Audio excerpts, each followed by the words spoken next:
And let's do the roll call. Yes, thank you very much. Hold on one second. Member Tiedemann. Here. Member Harrison. Member Hernandez. Present. Member Monroe. Chair Patina. Here. We have a quorum. Okay, public comment. Do we have anybody for public comments? Hold on one second. We do not have anyone signed up for for public comment, but Vaughn has his hand raised. I can go ahead and recognize him for 3 minutes. Okay, let's do that.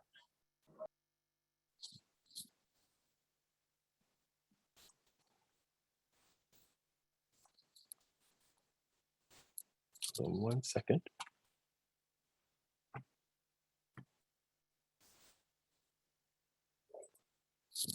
Vaughn, you're recognized for 3 minutes. Okay, I'm assuming you can hear me. This should be short. There's a lot of things going on with hydrogen. I realize some of it's like 5 or 10 years away at this stage of the game, but Hyundai is loaning 20 trucks to the Oakland port.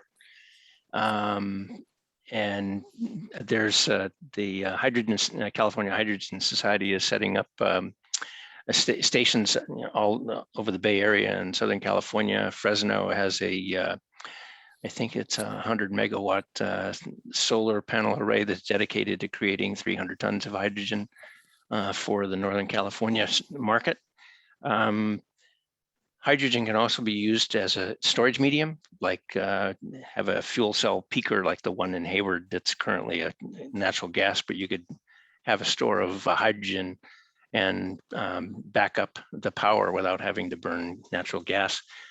Seems like it would be a good idea to proactively have a hydrogen plan or program going on instead of reacting and waiting until the very last minute, like most government agencies do, type of thing.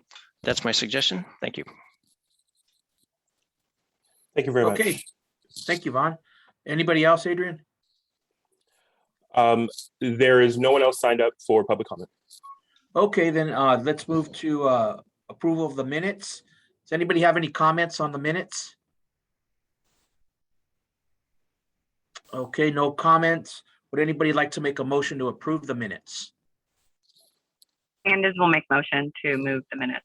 Okay, Seconded. Commissioner Hernandez, and who seconded? And is anybody second? Councilman Tiedemann. Tiedemann, and Tiedemann seconds. Okay, let's do a roll call vote. Great. Member Tiedemann. Yes. Member Harrison. Member Hernandez. Yes. Member Monroe. Chair Patina. Yes. The minutes have been approved. Okay, let's go to item number 4, which is informational legislative update. Who will be handling that? Melissa Brandt. Okay. Hi. Okay, Melissa, show's yours. All right, wonderful. Good afternoon, everybody. Today I wanted to update you on the latest happenings in the legislature. This is kind of a pre-update. I'll be doing an update at the full board meeting as well. But meanwhile, you get the first preview of what's kind of happened. Next slide, please, Adrian. So just to point out where we are at in the 2021 legislative year, the session has concluded and the governor has until the 10th of this month to sign and veto bills. So we will have our final tally at the end, but at least for now, we know where most of the bills that we've taken a position on stand. Next slide, please. So here's our bill tracker for the Assembly. Key to note here is that AB 33 by Ting was chaptered. So the governor has signed that bill.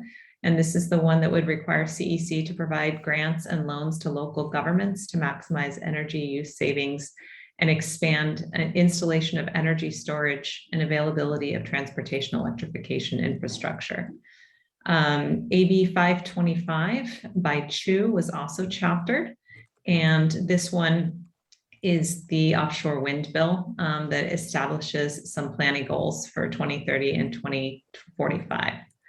AB 843 by Aguiar Curry was chaptered. And this bill allows CCAs to enter into bioenergy contracts called Biomat and recover the costs through an existing charge that all customers pay for in utility rates. So those are the three bills that we took a support position on that moved forward and in fact were signed by the governor this year in the assembly. Next slide, please. Okay, so on the Senate side, we are still awaiting news of the governor's action on a few of the bills. SB 52 by Dodd redefines the state of emergency definition and local emergency to include de-energization or PSPS events. SB 68 is a bill that would require the CEC to develop ways to overcome barriers to building electrification and installation of EV charging equipment. And then SB 589 by Hueso requires the CEC to identify workforce development and training resources needing to meet EV charging infrastructure goals. So these three we are also still awaiting some action on, but I will certainly be updating you as we will know at the next board meeting what's happened on these three. Next slide, please. So just kind of wanted to walk through the Budget Act with you, as I think that also has some opportunities for EBCE. So the Budget Act was initially passed and chaptered on the 28th of June, and that added some cap and trade allocations. And then there were additions or addendums to the Budget Act, often called budget trailer bills. And so we saw a series of those being passed. Notably, on July 12th, there was a zero emission vehicle package added to the Skinner bill. And then on the 23rd of September, the climate resilience package and cap and trade allocations were added. Next slide, please. So here you'll actually see what is in these items. So the zero emission vehicle package, this one has been in the news quite a bit. It's $3.9 billion. And it includes funding for zero emission vehicle buses, consumer adoption of zero emission vehicles, supporting transition of the transportation sector, and also zero emission transit equipment purchases and infrastructure. So the details of this are still very much being worked out by the agencies, but there is quite a lot of funding available there. And so EBCE is going to be looking closely for opportunities to support our customers through our vehicle electrification programs with some of these funds. Second, I wanted to note there was a climate resilience package of $3.7 billion over 3 years. And this includes funding for things like community resilience centers and extreme heat, and the community resilience program, resilience planning, and an environmental justice initiative. So again, the details are still very much being worked out. But given the importance of resilience, this is something that we will be looking at closely. And then finally, there's the cap and trade expenditure plan. Just to point out that 1.5 billion of greenhouse gas reduction funds were made available to be used for some of these initiatives. And so this will help support some of the low carbon transportation and zero emission vehicle strategy. So this 1.5 billion is not additive, but it's one of the funding sources for some of these other funds. Next slide, please. In terms of future energy funding, there were a couple packages that did not make it through this year's budget and were deferred until next year. Includes energy and transportation packages. We expect that they're going to be addressed in early 2022. So deferred was a $735 million energy package that would accelerate progress on clean energy goals, and then a $3.4 billion transportation package that would also include $1 billion to enhance connectivity through clean transportation investment. So again, we'll continue to follow these and report back to you as we learn more about what future energy funds might become available. Next slide, please.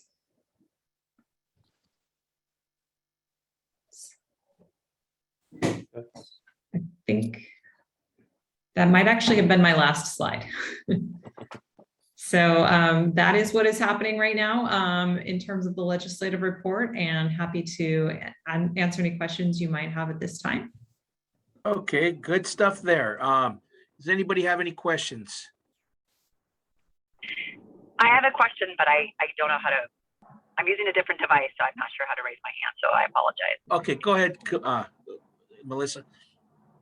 Yeah, in regards to the electrification funding, I know that we have already a group at East Bay Community Energy working on that. Is there an update on that with regards to us trying to get any of that funding? So I think that the agencies are still very much trying to figure out how they're going to allocate that funding. And we will be looking through those opportunities and certainly applying for opportunities for some of that funding. But it's a little bit too early stage to spell out the exact opportunities that are going to be available to us. Okay, great. Thank you. Okay, anybody else? Anybody else have any questions? Okay, it's been a fun year legislatively. Thank you for the update. Do we have any hands up from the public? Yes, we do. Vaughn has his hand raised. I can recognize him for 3 minutes. Okay, let's go ahead and do that.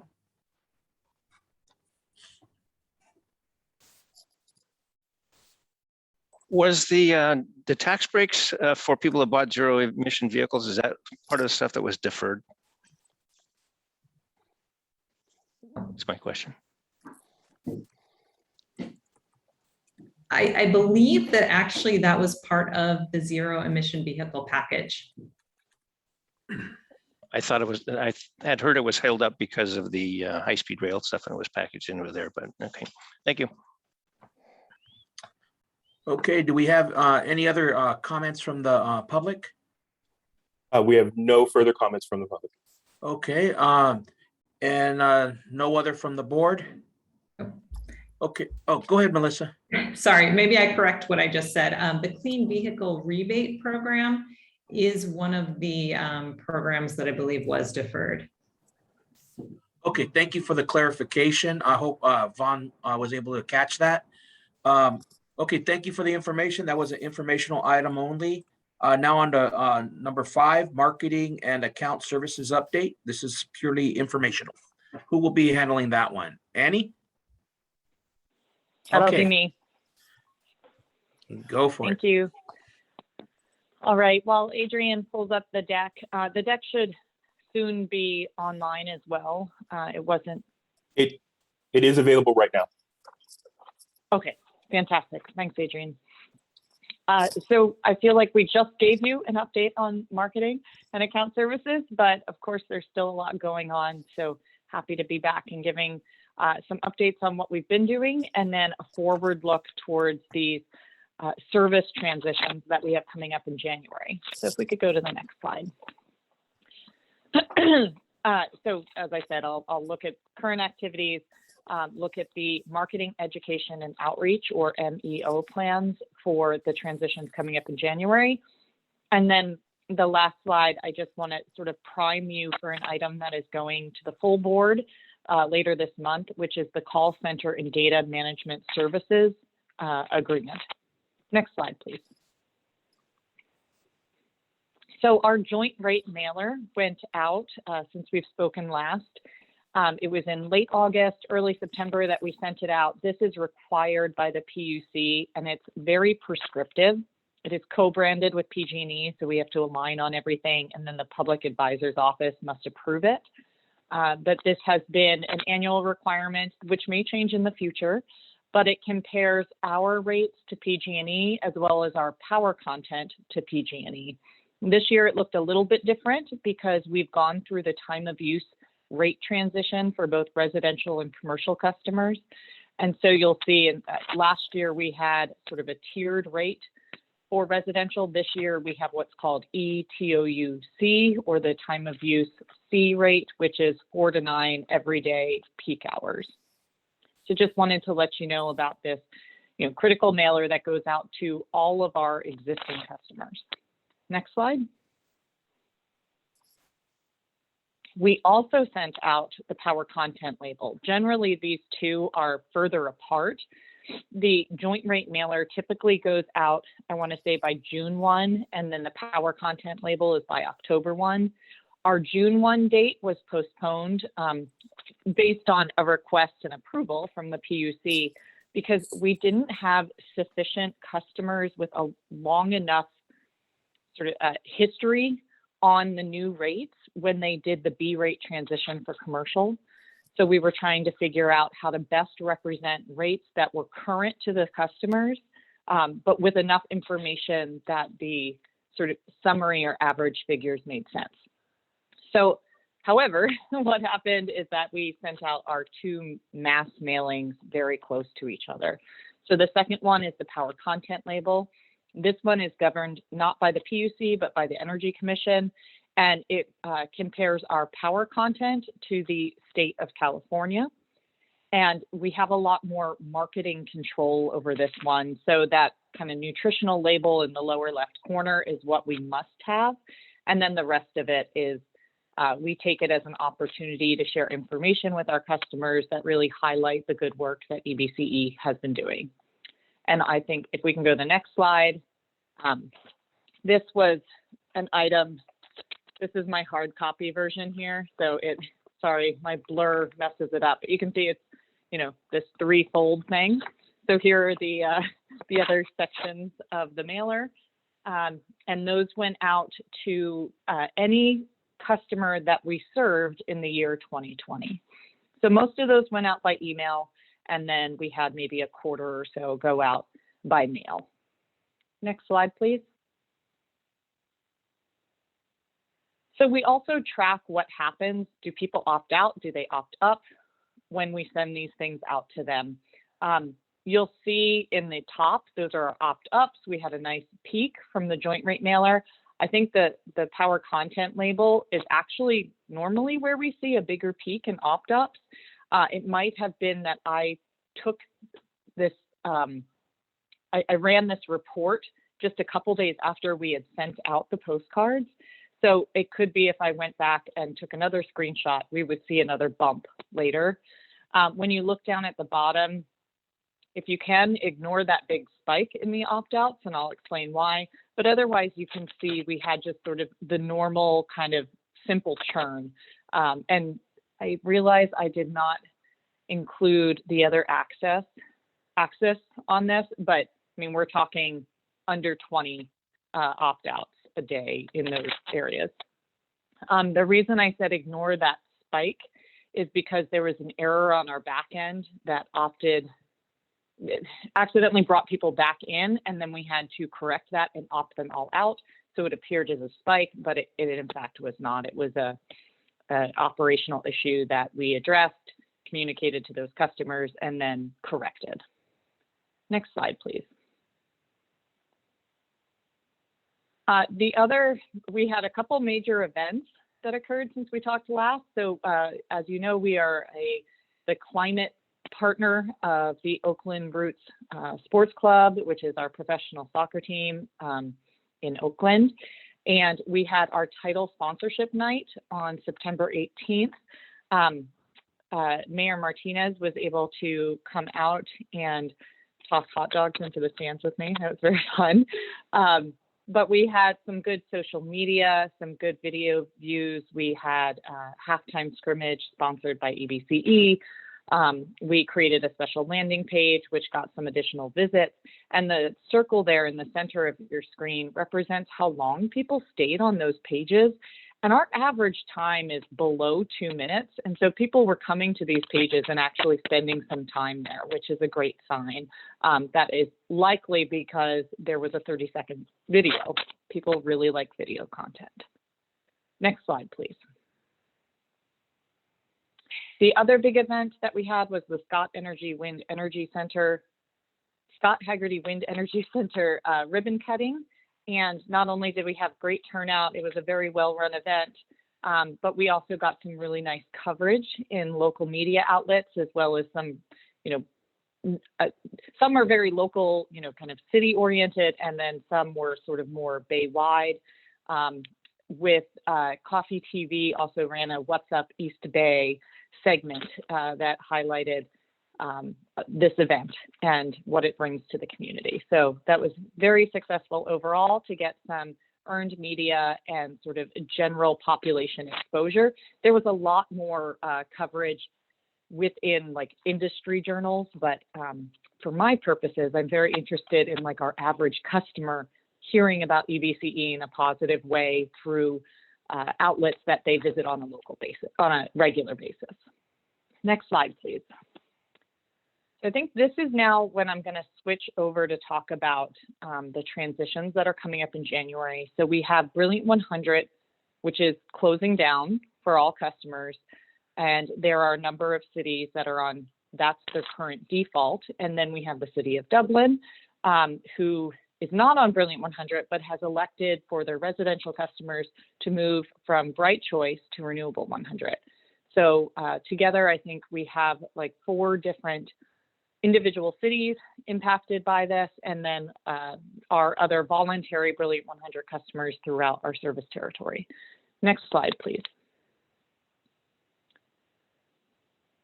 So as I mentioned, there's the 4 cities that are moving some portion of their population to Renewable 100. This will happen throughout January because we transition people over based on their bill cycle.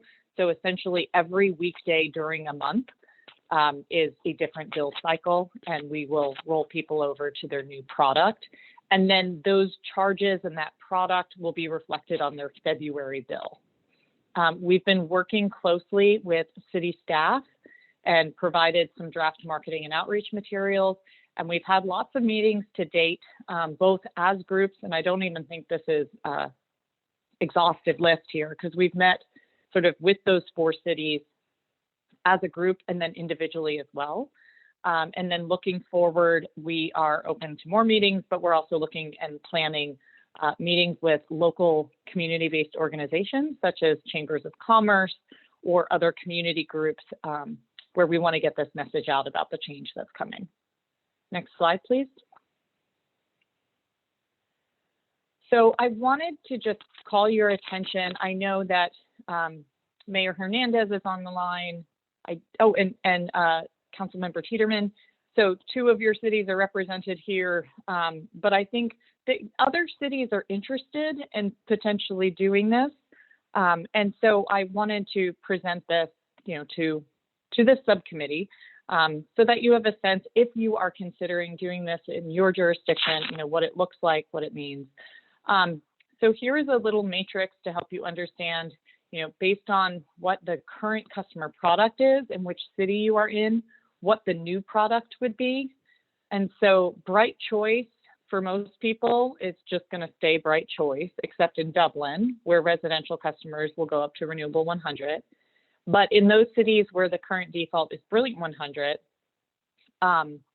those customers on Bright Choice actively made that selection, and we want to honor that. So they will stay on Bright Choice, but the B100, the Brilliant 100 customers in those cities where it's the default, those will switch over to Renewable 100.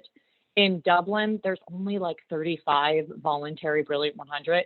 So we've decided they'll move up to Renewable 100 too. And then anyone on Renewable 100, that was voluntary in all cases, each city. So they will stay on there. Again, honoring a proactive selection made by a customer. There is, customers that are on CARE and FARA, the discount programs for income qualified customers, will stay on Bright Choice. This is a change in only Albany, where currently the default for CARE FARA is Brilliant 100. And so rather than going to Renewable 100, those potentially price sensitive customers will go to Bright Choice and receive a discount. Next slide, please. So there's some nuance here, as I've been alluding to, and apologies, there's a lot of info on here. But we have sort of our group A, where the current default is Brilliant 100 and they're moving to Renewable 100. Then I'm calling it group B, because in the future we have Berkeley and San Leandro will also be part of this. And I don't know if Director Harrison joined us, but wanted to acknowledge, there are more cities coming. And these are cities who are not making this switch because a product is going away. They're doing it because they're proactively moving a customer class up to Renewable 100 from the Bright Choice product. In all cases, we have slightly different messages. We are trying to communicate that this was a decision based on your local city council, trying to get across some information about cost, and then also letting people know that if this is not what they wish to have, they have other options within what EBCE provides.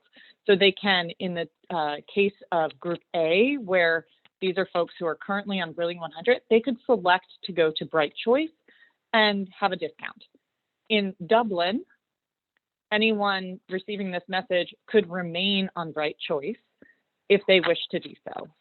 They are not forced into this enrollment. We'll be providing this kind of notice.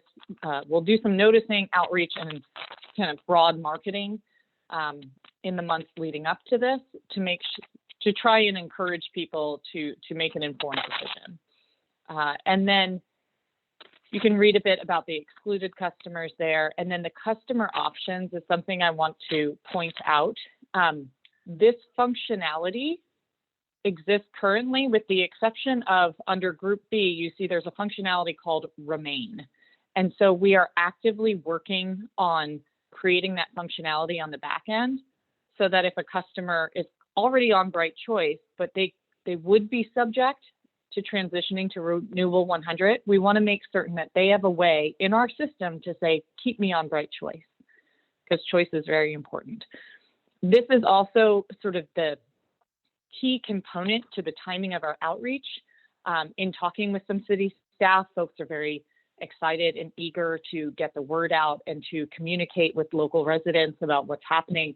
But especially in Dublin, we want to make sure that we time this appropriately so that the customer experience is a positive one and that people can make the selections appropriately. Next slide, please. So here's just a very high level sort of channels and timelines for marketing, education, and outreach. The municipal collaboration has already begun. The key account outreach for those areas where Brilliant 100 is sunsetting has started already.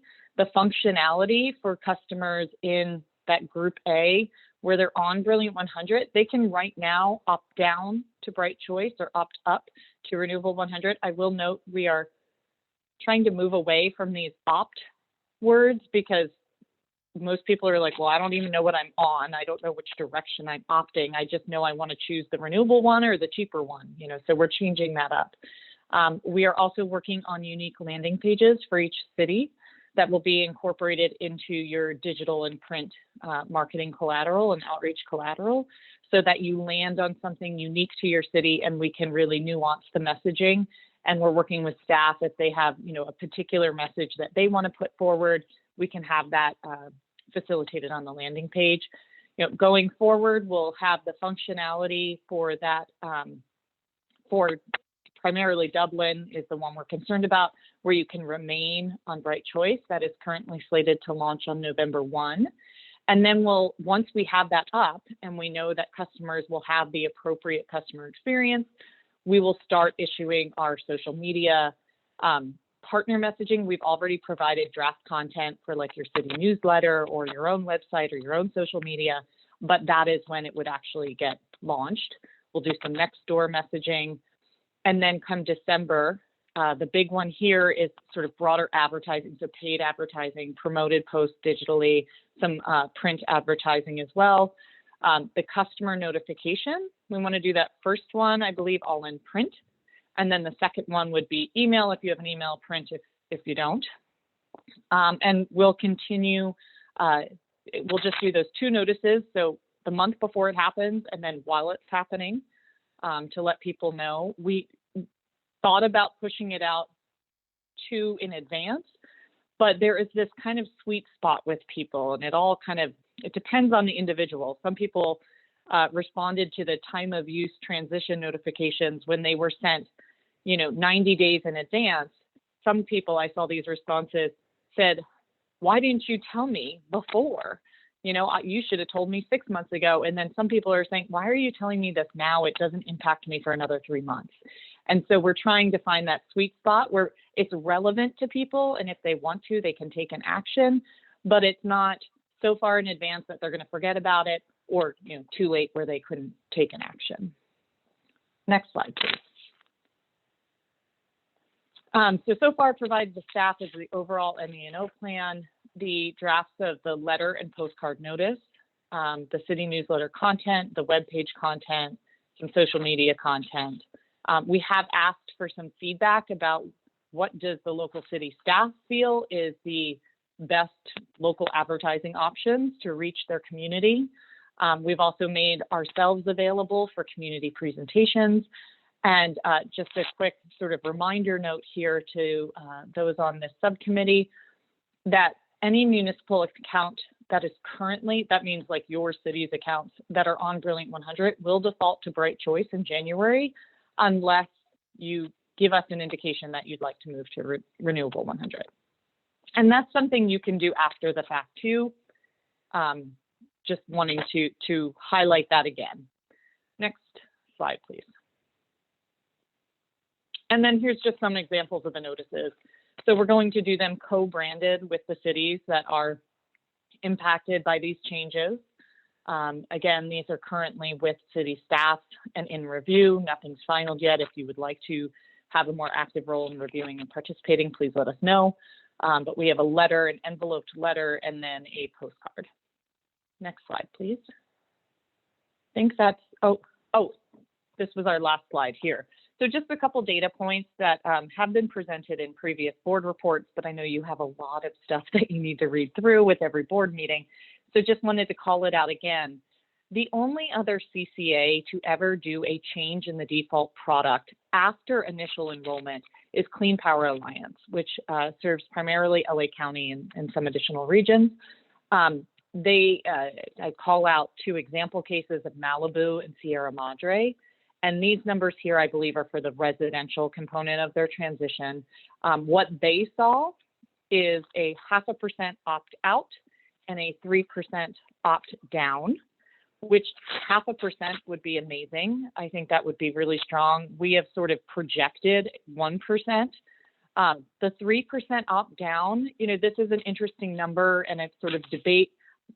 You can debate on whether that number should be low or high. I fall on the side of, if that number is high, that's okay, because it means we've done a good job informing customers and they were able to make a choice. They stayed with EBCE, but they opted down. And I realize that doesn't necessarily align with the climate action plan goals that your city has, but it means that we have informed customers who like us enough to stay with us and are informed enough to make an active decision. So we'll continue we're going to track these numbers and report them out. Maybe here or the executive committee or a full board meeting, we can do whichever is appropriate.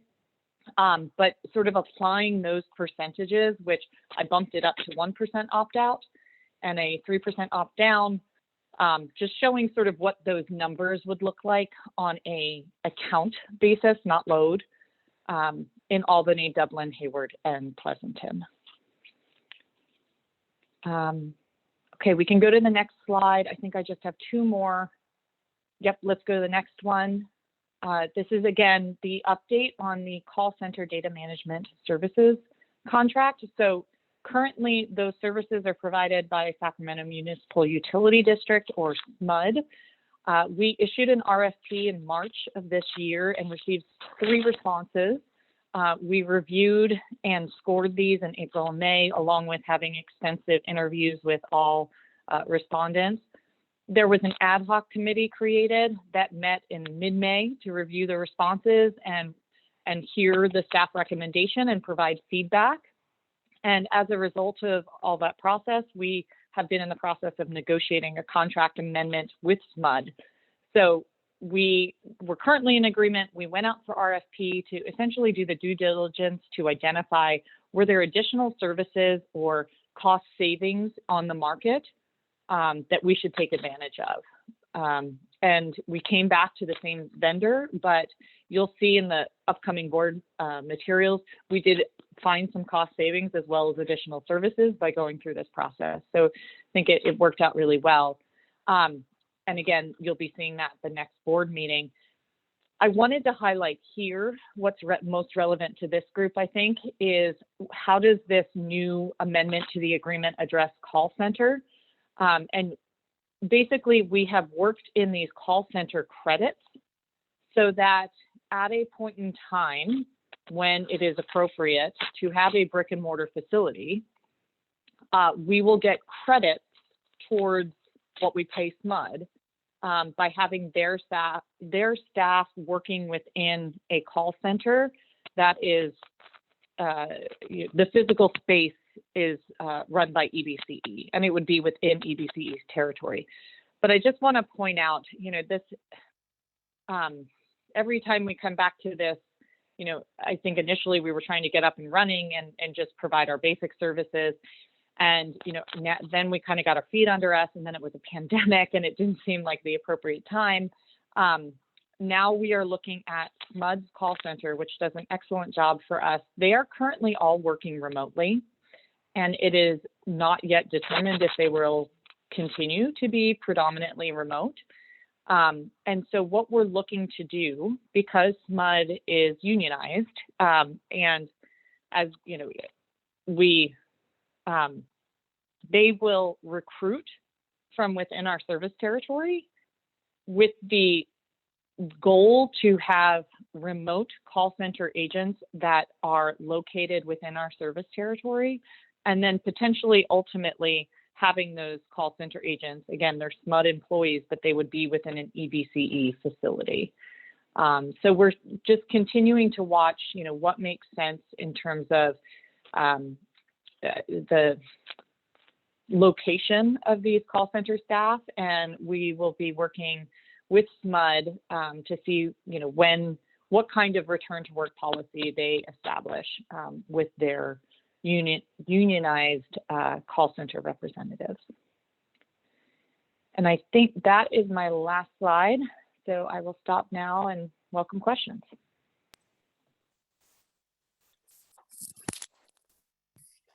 Okay, thank you so much. Let's see, does anybody have any questions from the board? Director Hernandez? I don't have any questions, but I just want to say great job, Annie, because everything that you've provided today is so informative. And I did get my mailer in the mail, so I'm, proof that we got it. No, but we have a lot of stuff going on. So I just think it's great. We're headed in the right direction with regards to our marketing, and we're getting it all together. So thank you. Thank you. Okay, Director Tiedemann, do you have any comments or questions? Just to echo, thank you for that presentation. Very detailed and very helpful. Yeah, thank you.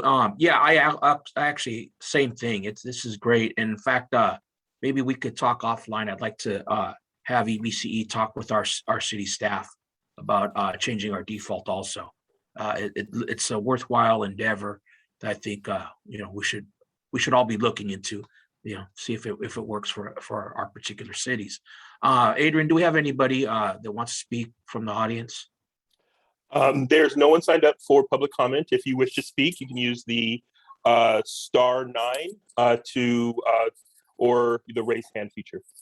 But at this point, there's no one signed up to speak. Okay, since that was informational, we will be moving on to number 6, which is committee member and staff announcements, including requests to place items on future board agendas. Does anybody have anything to announce or request?